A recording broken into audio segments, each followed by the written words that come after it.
मेरी ऊर्जा के स्रोत प्यारे बच्चों, सदा खुश रहो, सफलता तुम्हारे कदम चुमे। आज के इस वीडियो में मैं आपको सुदामा पांडे धूमिल की कविता अकाल दर्शन के बारे में बताने जा रही हूँ। यदि आपको सुदामा पांडे धूमिल हिंदी साहित्य का एंग्री यंग मैन, इनकी पूरा साहित्यिक परिचय और इनकी काव्यगत विशेषताओं के बारे में जानने की कुछ भी इच्छा है तो मैं आई बटन में उसका लिंक दे रही हूँ। वहाँ जाकर आप पूरी तरीके से विस्तार से ये सब कुछ जान सकते हैं। यहाँ मैं उसकी पुनरावृत्ति अनावश्यक समझती हूँ। आज हम बात करेंगे उनकी कविता अकाल दर्शन पर। अकाल दर्शन नाम से मालूम पड़ रहा है अकाल पर चिंतन। यहाँ कोई अकाल के बारे में नहीं बताया। धूमिल ने इस कविता में कोई अकाल का वर्णन नहीं किया है, अकाल की विभीषिका नहीं दिखाई है। उन्होंने बताया है अकाल क्या है, अकाल क्यों पैदा होता है, कौन इसके जिम्मेदार हैं, इनसे किसको फायदा होता है, और यदि यह अकाल की स्थिति को खत्म करना है तो वास्तव में क्या चेतना, जन चेतना या किस तरीके से अवेयरनेस चाहिए, उस पर उन्होंने अपना आक्रोश, अपना दर्शन, अपना चिंतन हम सबके सामने रखा है। एक्चुअल में धूमिल वामपंथी धारा के कवि हैं, और जो वामपंथी धारा के कवि होते हैं उनकी कविताओं में हमें प्रत्यक्ष अप्रत्यक्ष रूप से क्रांति की संभावनाओं की तलाश मिलती है। ये उनका मुख्य विषय होता है, क्रांति। जनता की चेतना के बिना किसी भी प्रकार की क्रांति की संभावना हो नहीं सकती, ये हम सब जानते हैं। मतलब जनता में ये चेतना होनी चाहिए तभी क्रांति होगी। धूमिल और अन्य वामपंथी कवियों में जो एक मूलभूत अंतर है वो ये है कि जहां अन्य कवि, जो दूसरे कवि हैं, वो जनता में बड़ा विश्वास जगाते हैं, विश्वास करते हैं कि जनता क्रांति के लिए तैयार है। लेकिन जो धूमिल है वो यहाँ पर एक अलग तरीके का दृष्टिकोण अपनाते हैं। वो इसी बात से क्रुद्ध हैं, आक्रोश है उनके अंदर, असंतुष्ट हैं कि ये जनता जाग क्यों नहीं रही है, जनता में चेतना का भाव आखिर क्यों नहीं आ रहा है। और चूंकि वो नहीं आ रहा है तो इसलिए वो जो जन चेतना है, उस जन चेतना के प्रति उनका एक द्वंद्वात्मक दृष्टिकोण है। और इसी कारण बहुत से जो लेखक हैं वो ये कह देते हैं कि धूमिल जनता को बड़ी हिकारत, बड़ी घृणा, बड़ी दृष्टि से देखते हैं। ये बात सही नहीं है। एक्चुअल में धूमिल जनता को हिकारत वाली दृष्टि से नहीं देख रहे हैं, वो जनता की इस स्थिति को बताकर हमें ये बताना चाहते हैं कि जनता की इस स्थिति का, इस जनता की इस कहना चाहिए नपुंसकता का, इस पंगुता का, इस कमजोरी का, जो ये अलगाव हो गया है, जो ये तटस्थ है, जो ये इतना उदासीन है और इसके अंदर एक क्रांति की भावना जग ही नहीं रही है, ये जो इतना बेशर्म सा हो गया है और इसके ऊपर अत्याचार लदते जा रहे हैं और ये अब लदता जा रहा है, ऐसा ये बेशर्म आदमी हुआ क्यों? कौन सी वो व्यवस्था है जो इस व्यक्ति को इस तरीके का बेशर्म जीवन जीने के लिए, नपुंसक जीवन जीने के लिए मजबूर कर रही है? धूमिल अपनी कविता में उस व्यवस्था पर उंगली रखते हैं। उनका मानना है कि जो जनता शोषित है और पीड़ित है और क्रांति के लिए वो तैयार नहीं है, तो कहीं ना कहीं व्यवस्था ने या तो उनको फुसला लिया है, मतलब दो ही बात हो सकती है, या तो उनको फुसला के उनको सहमत कर लिया है अपनी नीतियों से, और या फिर उनका इतना दमन कर दिया है कि वो हिम्मत ही नहीं कर पा रहे हैं क्रांति करने की। तो ये जो कविता है अकाल दर्शन, इस अकाल दर्शन कविता में धूमिल का उद्देश्य यही है कि सत्ता का जो प्रभुत्व है, सत्ता का जो ऑरा है, सत्ता की जो हिजमैनी है, उस हिजमैनी को हमारे सामने लाकर खड़ा कर देना कि ये जो चालाक व्यवस्था है, ये जो चालाक व्यक्ति है, जो ये शोषक वर्ग है, ये किस तरीके से आम जनता के सामने ऐसी परिस्थितियां पैदा कर देता है कि वो सत्ता के खिलाफ खड़ी ही नहीं हो पाती। ना केवल खड़ी हो पाती है बल्कि धूमिल ने अपनी कविता में इस केंद्र बिंदु पे भी हमको लाके खड़ा किया है कि जनता क्रांति करना तो बहुत दूर की बात है, वो तो सत्ता की जय जयकार और कर रही है, सत्ता की जय जयकार कर रही है, सत्ता की तारीफ कर रही है। इस तरीके से सत्ता ने अपने प्रभुत्व का जाल, अपना जादू का जाल इस जनता पर फेंक रखा है कि जो जनता है वो अपनी इस दुर्गति की, अपने इस अभावों की, अपने इस शोषण की, अपने इस अत्याचार की जिम्मेदार सरकार को मानती ही नहीं है। और धूमिल का यह मानना है कि सत्ता के तर्कों को बेनकाब करने के लिए बुद्धिजीवी वर्ग को सामने आना पड़ेगा। जो बुद्धिजीवी वर्ग है वो उनसे अधिक सशक्त तर्क सत्ता के सामने रखें और सत्ता से प्रश्न पूछें।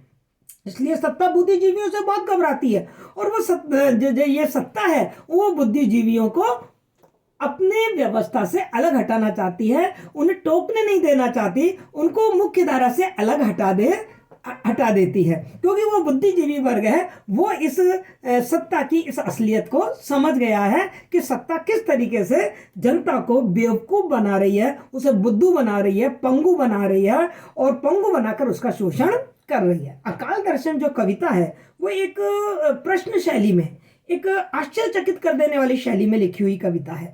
इस कविता का जो प्रारंभ होता है, प्रारंभ ही एक प्रश्न के माध्यम से होता है। हम कविता को पढ़ते हैं। कविता में कोई भी ऐसे कठिन शब्द नहीं है जो मैं अलग से आपको वो शब्द बताऊं। व्याख्या करते समय मैं उन शब्दों के अर्थ बताती रहूंगी, लेकिन हाँ, जरूरी है कि कविता में जो प्रतीक आए हैं उन प्रतीकों को आपको समझना बहुत जरूरी है। कविता में जो व्यंग आया है उस व्यंग को आपको समझना बहुत जरूरी है, और धूमिल के आक्रोश को समझना बहुत ही जरूरी है, उनके असंतोष को समझना बहुत जरूरी है। कविता प्रारंभ होती है कि भूख कौन उपजाता है। देखिए पहली लाइन ही, देखिए पहली लाइन ही कैसे हमारी आंखों में उंगली गड़ा के और हमें सच्चाई का सामना करा रही है कि भूख कौन उपजाता है, यानी कि भूख उपजती है। मतलब एक तो होती है प्राकृतिक भूख, लेकिन ये जो स्वार्थी नेता है, ये जो चालाक व्यक्ति है, जो व्यवस्था है, ये व्यवस्था क्या करती है? भूख को उपजाती है, बीज बोती है, उसे अंकुरित करती है, उसे सिंचित करती है और उपजाती है। क्योंकि इस भूख से ही तो वो जनता को बुद्धू बनाएगी। उसके सामने मतलब कहना लीजी स्वार्थ पड़ता, लीजी अपनी सहानुभूति उसके सामने रखेगी और उसके नाम पर धन ऐंठेगी, और धन ऐंठ के जो जनता की गाड़ी कमाई और गाड़ी कमाई का जो टैक्स का जो पैसा इकट्ठा किया हुआ है उससे जीम जाएगी, उससे अपने पेट भर लेगी। तो भूख कौन उपजाता है? सबसे पहले वो ये प्रश्न पूछ रहे हैं। अकाल दर्शन जो कविता है उसमें वो बात ही ये कर रहे हैं कि ये जो अकाल है ना, वो प्राकृतिक अकाल नहीं है। वो अकाल नहीं है जो सूखे से पड़ जाते हैं या बाढ़ से आ जाते हैं या किसी और कारण से आ जाते हैं। ये अकाल तो कृत्रिम अकाल है। ये अकाल तो पैदा किए जाते हैं, ये अकाल तो उपजाए जाते हैं। समाज में अन्न की और आवश्यक वस्तुओं की जो कमियां हैं वो कृत्रिम कमियां पैदा की जाती हैं, जमाखोरों और मिलाओ और ये बड़े बड़े जो पूंजीपति हैं और राजनेताओं के साथ मिलकर ये कृत्रिम अभाव पैदा किया जाता है। और ये अकाल का केवल नाटक किया जाता है। गोदामों में अनाज भरा पड़ा है, बहुत अनाज है, बहुत साधन है, लेकिन वो जनता तक पहुंचता ही नहीं है और जनता के सामने ये नाटक किया जाता है कि अकाल पड़ गया है। इसलिए कवि के प्रश्न पूछता है सबसे पहले, भूख कौन उपजाता है? कौन उपजाता है भूख? वह इरादा जो तरह देता है, यानी कि वो इरादा, वो इच्छा जो कि इसको छूट दे रही है, इसको और बढ़ावा दे रही है, इसको और ज्यादा प्रस्तावित कर रही है। वो नेता, वो स्वार्थी व्यवस्था जो कि चाहती है कि अकाल पड़ जाए और उसको प्रोत्साहित कर रही है। हाँ, अकाल पड़ गया, अकाल पड़ गया, अकाल चारों तरफ विज्ञापित कर रहे हैं कि अकाल पड़ गया है। या वह घृणा जो आंखों पर पट्टी बांधकर हमें घास की सट्टी में छोड़ आती है, यानी कि वो घृणा, वो नफरत गरीबों के प्रति जो व्यवस्था है उसने अपनी आंखों पर पट्टी बांध रखी है। वो सच्चाई को देखना नहीं चाहती है और उन व्यक्तियों को उस बाजार में छोड़ आती है जहां उनके पास अपने पेट भरने के लिए, अनाज खरीदने के लिए पैसे नहीं है, और वो कहते हैं हम भूखे मर रहे हैं। कौन सी वो चीज है जो भूख उपजाती है? ये एक बड़ा कठोर और कड़वा प्रश्न धूमिल ने व्यवस्था के सामने रखा है और व्यवस्था के पास उसका कोई जवाब नहीं है। आगे वो कह रहे हैं, वो चालाक आदमी ने मेरी बात का उत्तर नहीं दिया। धूमिल ने यह प्रश्न किससे किया है? उस व्यवस्था से किया है। यह चालाक आदमी कौन है? वो व्यवस्था जो जनता का शोषण कर रही है और जनता को बुद्धू बना रही है और उसकी हितैषी बनी हुई है। मतलब सफेद पोश नेता, सफेद पोश नौकरशाह जो कि ऊपर से बड़े जनता के हितैषी बन रहे हैं, जनता की भलाई करने वाले बन रहे हैं, लेकिन अंदर से वो भेड़िए उस जनता को खाए जा रहे हैं। तो उस चालाक आदमी ने मेरी बात का उत्तर नहीं दिया। क्यों? क्योंकि बुद्धिजीवियों के प्रश्नों से तो हमेशा ये नेता व्यस्त रहे हैं। उन्हें मालूम है बुद्धिजीवी तो 2 और 2 4 ही बात करेगा, वो तो सारी सच्चाई को समझता है। तो ये चालाक व्यक्ति है, उसके मुंह भी नहीं लगना चाहता, उसके बातों का जवाब भी देना नहीं चाहता, क्योंकि उसको मालूम है कि पोल खुल जाने वाली है। तो वो कह रहे हो चालाक आदमी ने मेरी बात का कोई उत्तर नहीं दिया। मैंने आपसे कहा था ना कि ये चालाक व्यवस्था है, वो बुद्धिजीवियों को किनारे कर देती है। बुद्धिजीवियों के सामने वो क्या करती है पता? या तो उनको मुंह बंद कर देती है, कुछ पुरस्कार वगैरह दिया और उनका मुंह बंद कर दिया, या फिर उनको नक्सलवाद का या कोई क्रांतिकारी कुछ इस तरीके का तमगा देकर उनको व्यवस्था से अलग हटा देती है, विद्रोही घोषित कर देती है।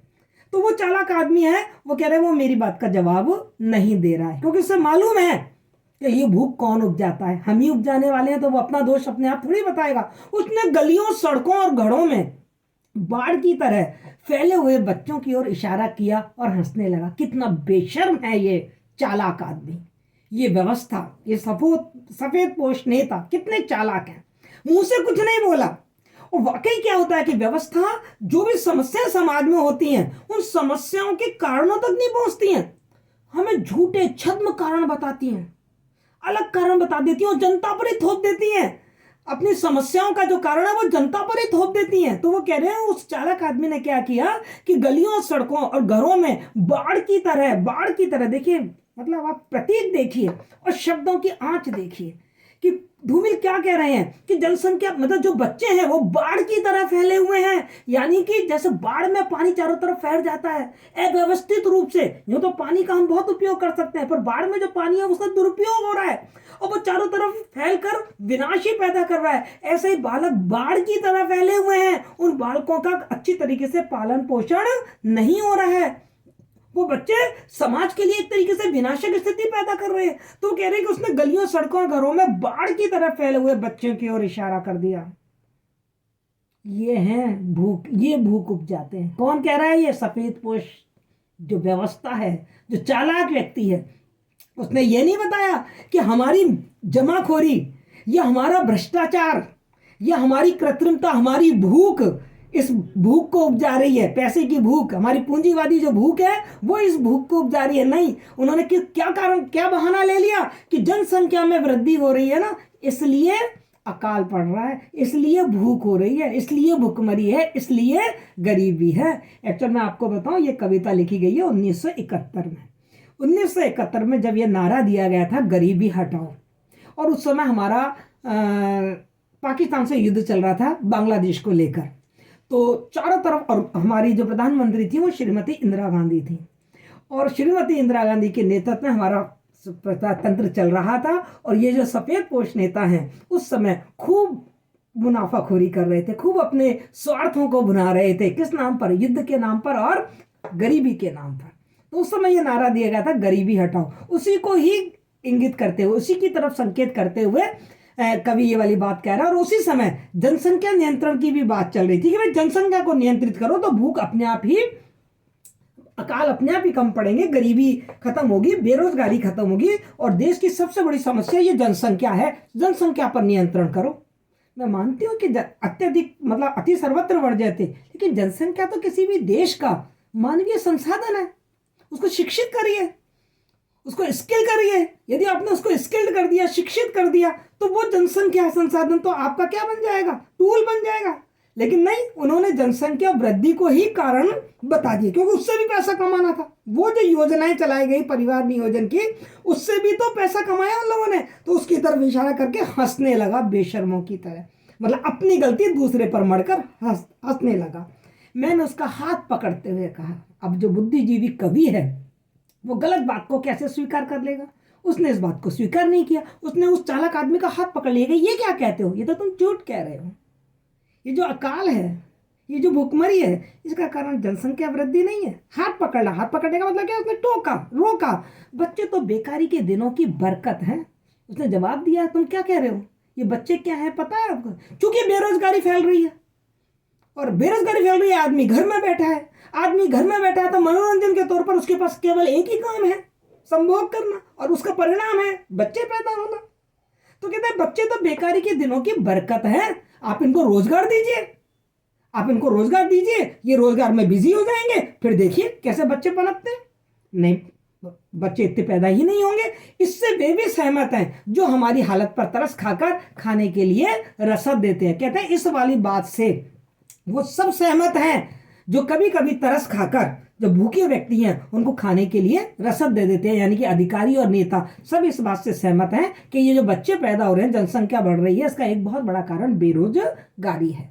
उनका कहना है कि बच्चे हमें बसंत बुनने में मदद देते हैं। उनका क्या कहना है कि ये बच्चे तो हमारे भविष्य की संभावना है, ये बच्चे तो पैदा होने चाहिए, क्योंकि इन्हीं बच्चों के पैदा होने से जनसंख्या बढ़ेगी और हमारी योजनाएं बनेंगी, और हमारी योजनाओं के नाम पे हम खूब सारा धन अपने पेट में जमा करते जाएंगे और स्विट्जरलैंड की बैंकों को हम अधिक से अधिक समृद्ध करते जाएंगे। तो उनका कहना है कि बच्चे हमें बसंत बुनने में मदद देते हैं, यानी कि अच्छे दिनों को लाने के लिए मदद देते हैं, लेकिन यही वे भूलते हैं कि दरअसल पेड़ों पर बच्चे नहीं, हमारे अपराध फूलते हैं। वो कहते हैं ये बच्चे कोई ऐसे थोड़ी कि पेड़ों पर फल रहे हैं, हम बच्चे पैदा नहीं कर रहे, बल्कि हम क्या कर रहे हैं, हम अपराध बढ़ा रहे हैं। और क्योंकि हम बच्चों का पालन पोषण नहीं हो पा रहा है, उन्हें संस्कार नहीं दिए जा रहे हैं, उन्हें शिक्षित नहीं किया जा रहा है, उन्हें रोजगार नहीं मिल रहा है, तो वो बच्चे क्या हो गए ना, दिशा भ्रष्ट हो गए हैं और दिशा भ्रष्ट होकर दिन पे दिन अपराध बढ़ते जा रहे हैं। मगर उस चालाक आदमी ने मेरी किसी बात का उत्तर नहीं दिया, व्यवस्था ने कभी उत्तर नहीं दिया। कभी आप देख लो, जो भी ये नेता लोग होते हैं, बड़े बड़े अफसर होते हैं, आप अपनी समस्या उनके सामने रखो, वो चुप रहेंगे, जवाब ही नहीं देंगे, मुस्कुरा देंगे, जवाब नहीं देंगे, और ज्यादा से ज्यादा करेंगे तो क्या कहेंगे, एप्लीकेशन दे जाइए।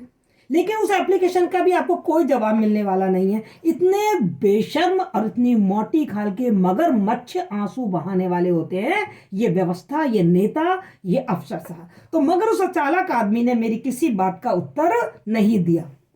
कोई मतलब सरकार का कोई उत्तरदायित्व ही नहीं है, जैसे उस व्यवस्था का कोई उत्तरदायित्व ही नहीं, उससे कोई प्रश्न पूछा जाए, कितनी उत्तरदायित्वहीन, कितनी जिम्मेदारी से विहीन है हमारी व्यवस्था कि वो उस प्रश्न का कोई उत्तर नहीं दे रहा जो वो बुद्धिजीवी कभी पूछ रहा है। और हंसता रहा, हंसता रहा, हंसता रहा, 3 बार जो इन्होंने शब्द रखा है हंसता रहा, ये उस व्यवस्था की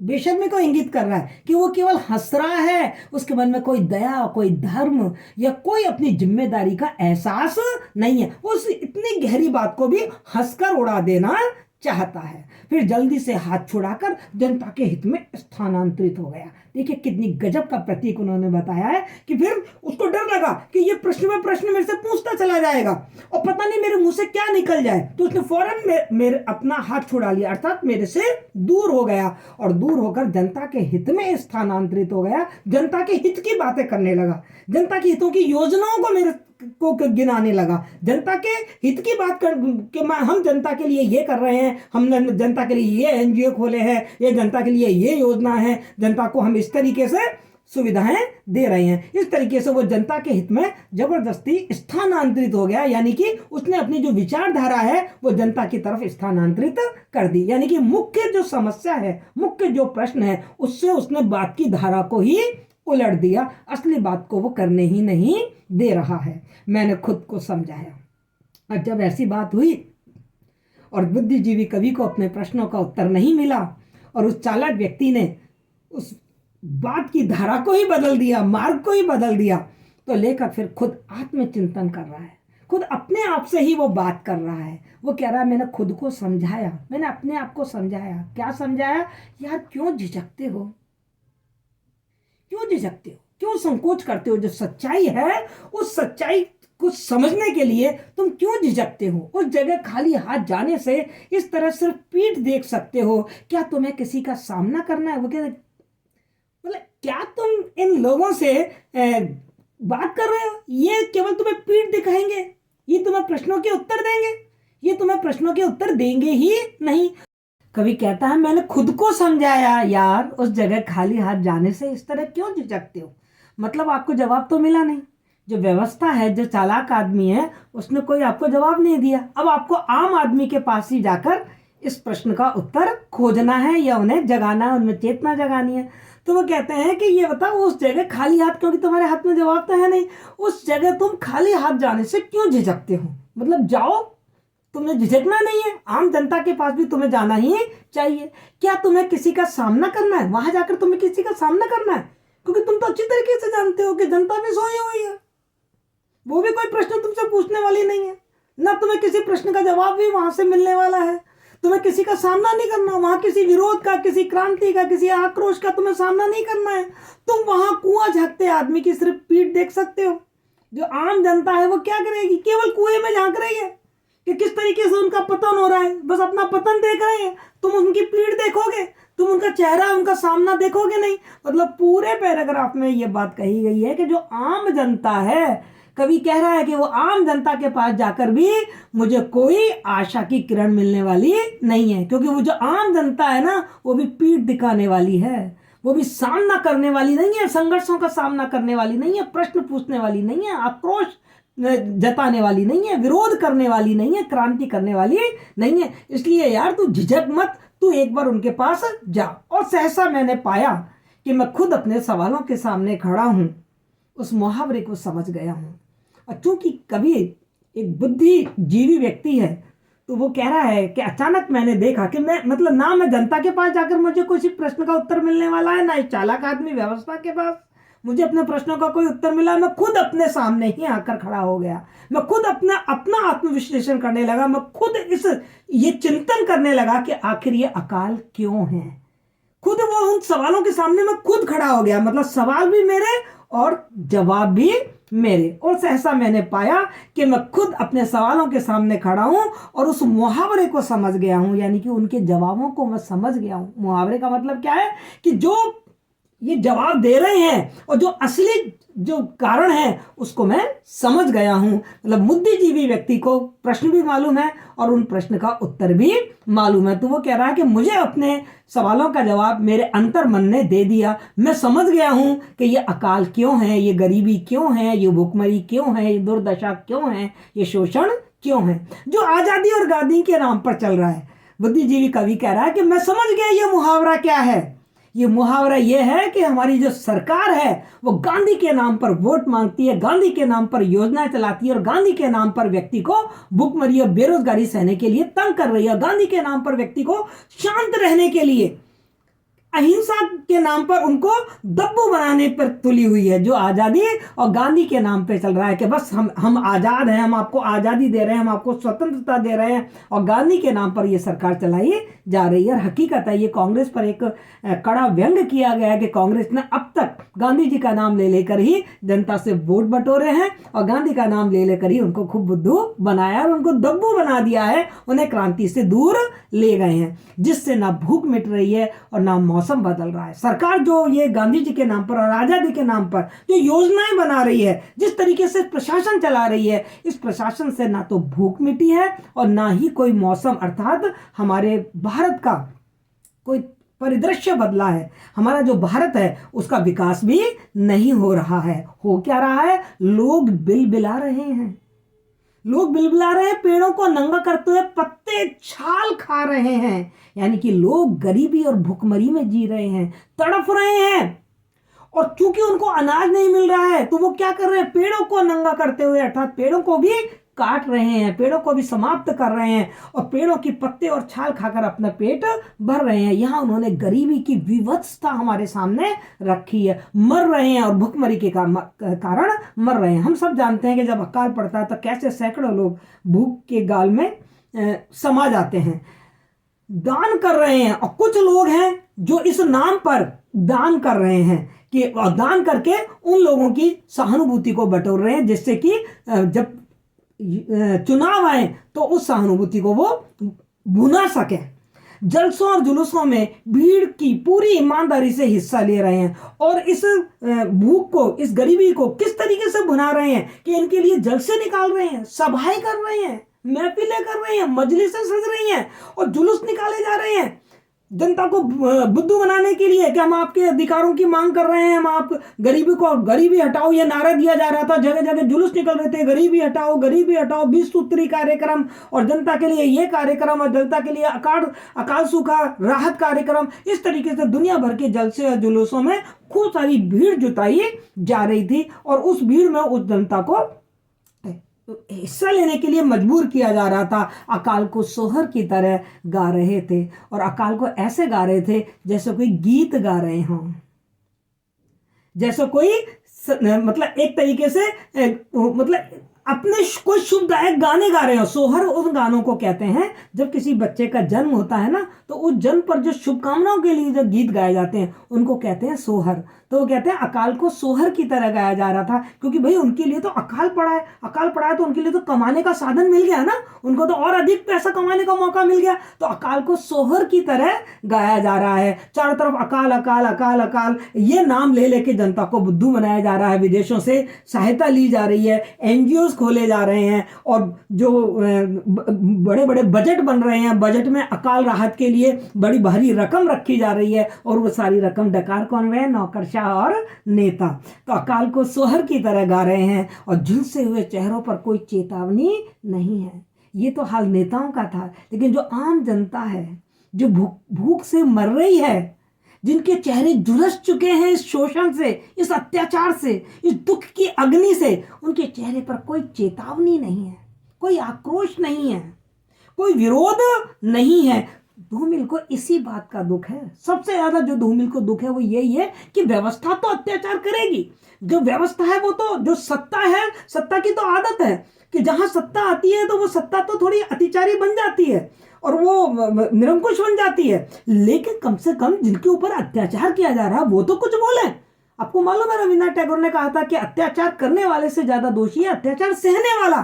धूमिल उसी सिद्धांत को यहाँ पर हमारे सामने रख रहे हैं कि जो शोषित हैं, जिनका शोषण हो रहा है, उनके चेहरे पर शिकन तक नहीं है, कोई चेतावनी का चिन्ह नहीं दिखाई दे रहा, कोई आक्रोश, कोई दुख, कोई कष्ट दिखाई नहीं दे रहा।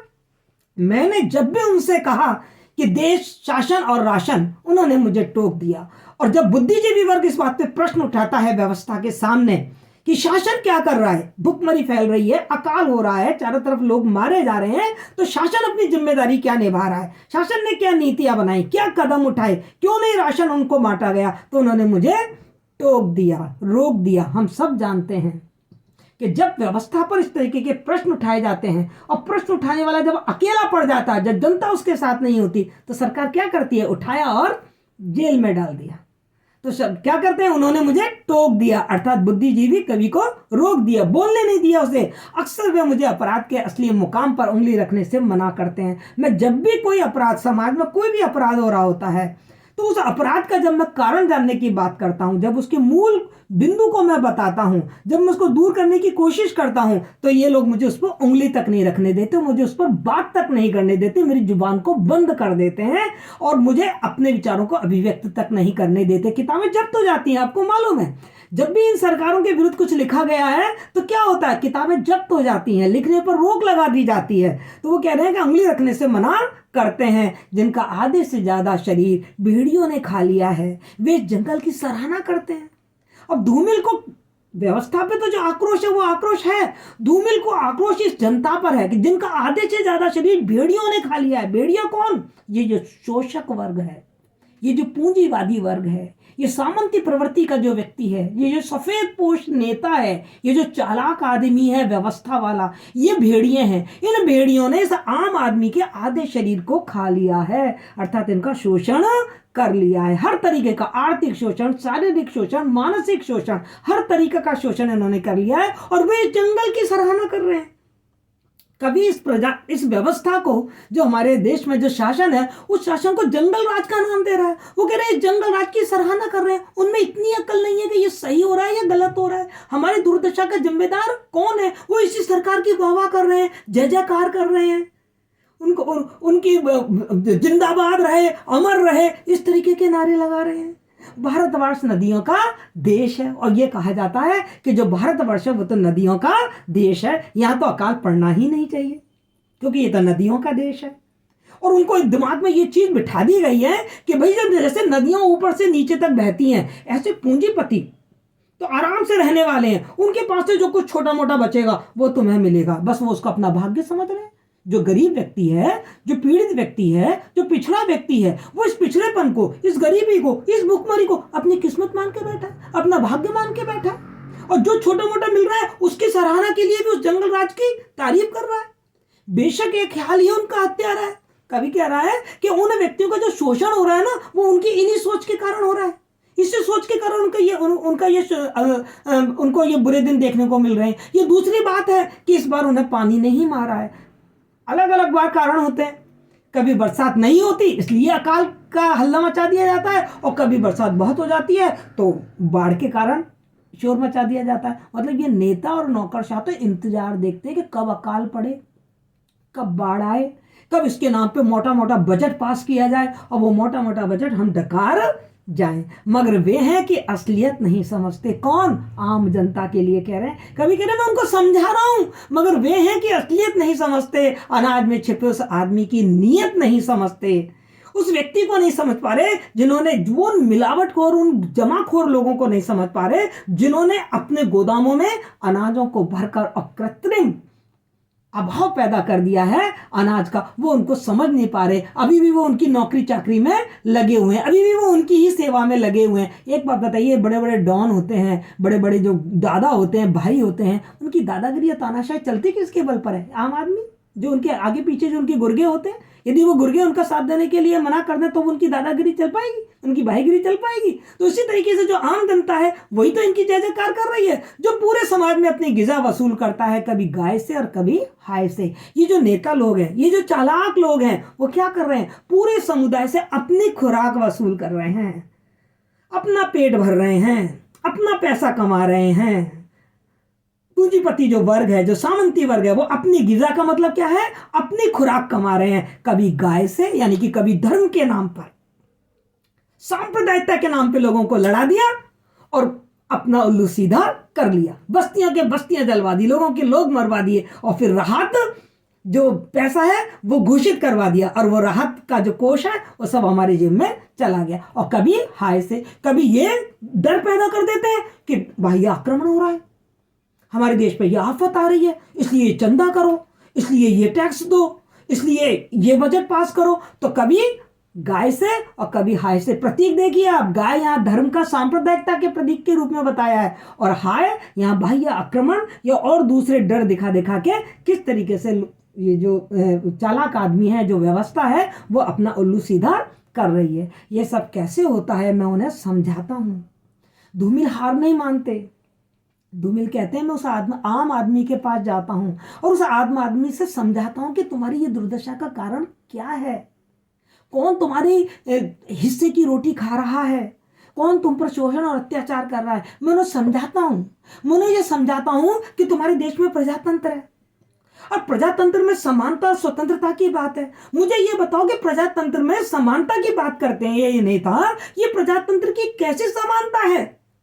कैसे समानता है कि मेरी मां जिस उम्र में, मेरी मां का जो चेहरा है वो झुर्रियों का झोला बन गया है, अर्थात मेरी मां कुपोषण की शिकार है, मेरी मां का विकास नहीं हुआ, मेरी मां भूखी मर रही है, और उसी उम्र की, जिस उम्र में मेरी मां बूढ़ी हो गई, जबकि अभी उसका बूढ़ा होने का समय नहीं आया है, पर चूंकि उसको खाना नहीं मिला, चूंकि उसको पोषण नहीं मिला, तो मेरी मां कुपोषण का शिकार होकर बूढ़ी बन गई। और उसी उम्र में जो मेरे पड़ोस की जो औरत है वो एकदम चाक चौबंद है, एकदम जवान है, एकदम सौंदर्य है।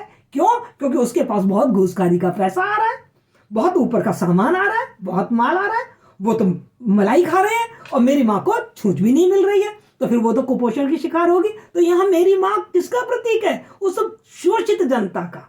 और ये जो एक पड़ोस की जो महिला है, जिसके चेहरे पर मेरी प्रेमिका के चेहरे जैसा लोच है, वो किसका प्रतीक है? उस साधन संपन्न पूंजीपति सामंती वर्ग का, जो उनका पैसा, उनका हिस्सा खुद खा रहे हैं। तो जिस उम्र में, ऐसा में ही जो व्यक्ति वृद्ध हो गया कुपोषण के कारण, उसी उम्र में दूसरे व्यक्ति अपना जीवन शौक से गुजार रहे हैं, ऐश के साथ गुजार रहे हैं। वो प्रजातंत्र की इस ये जो प्रजातंत्र में हमारे यहाँ ये जो असमानता दिखाई दे रही है, इस असमानता को कभी ने हमारे सामने खोल के रखा है। और मैं जब इस चीज को समझाता हूं ना कि भाई प्रजातंत्र में तो समानता की बात है, तुम समझो तो सही कि ये लोग मौज कैसे उड़ा रहे हैं, तुम्हारे पैसे पर, तुम्हारे अधिकार पर ये मौज उड़ा रहे हैं। तो वो चुपचाप सुनते रहते हैं, कुछ बोलते ही नहीं, जवाब ही नहीं देते। उनकी आंखों में विरक्ति है, मतलब कोई नृप होए हमें कहानी, विरक्ति है,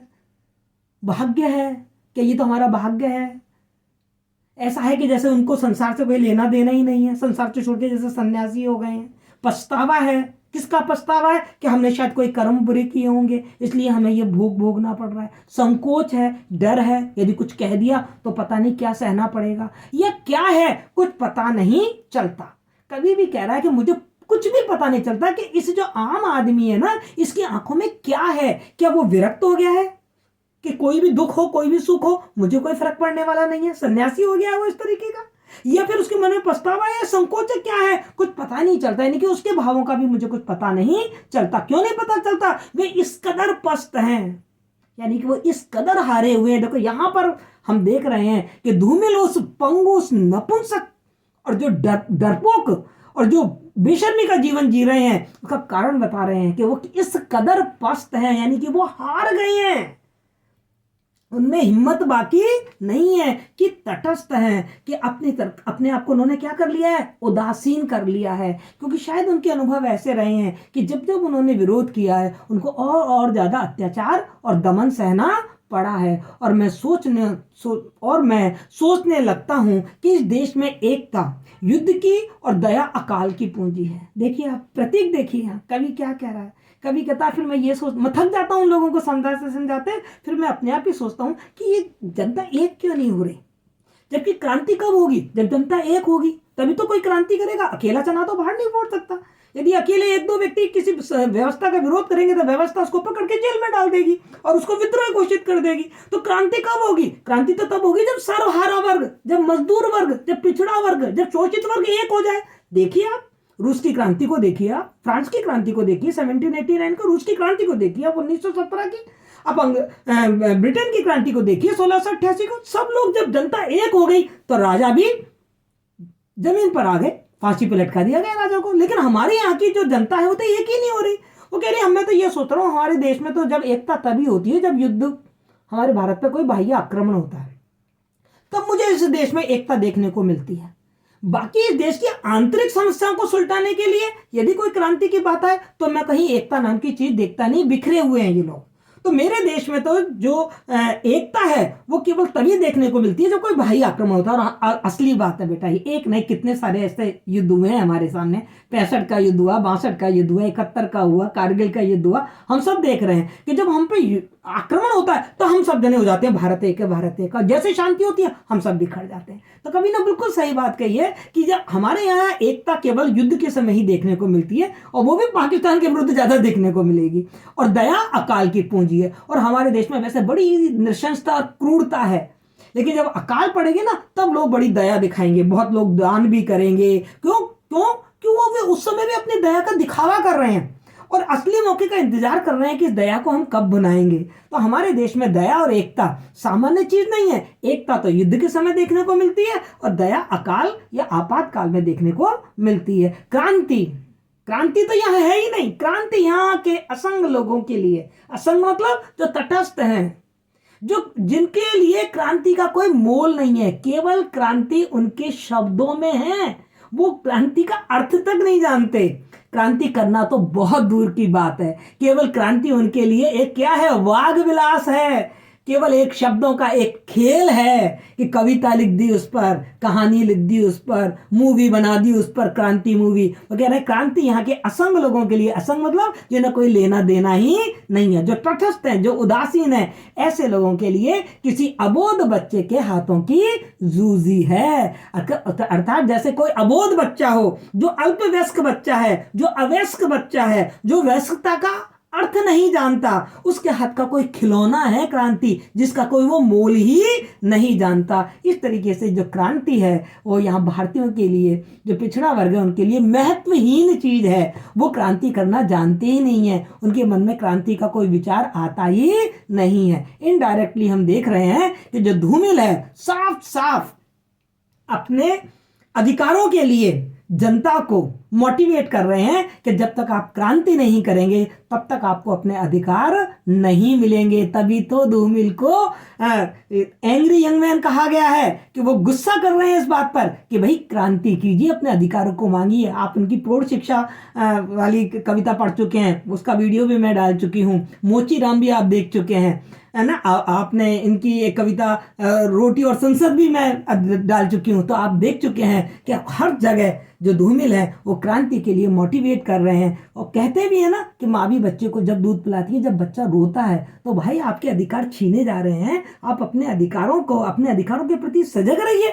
और यदि कोई आपके अधिकारों को छीनता है तो रोकिए, टोकिए।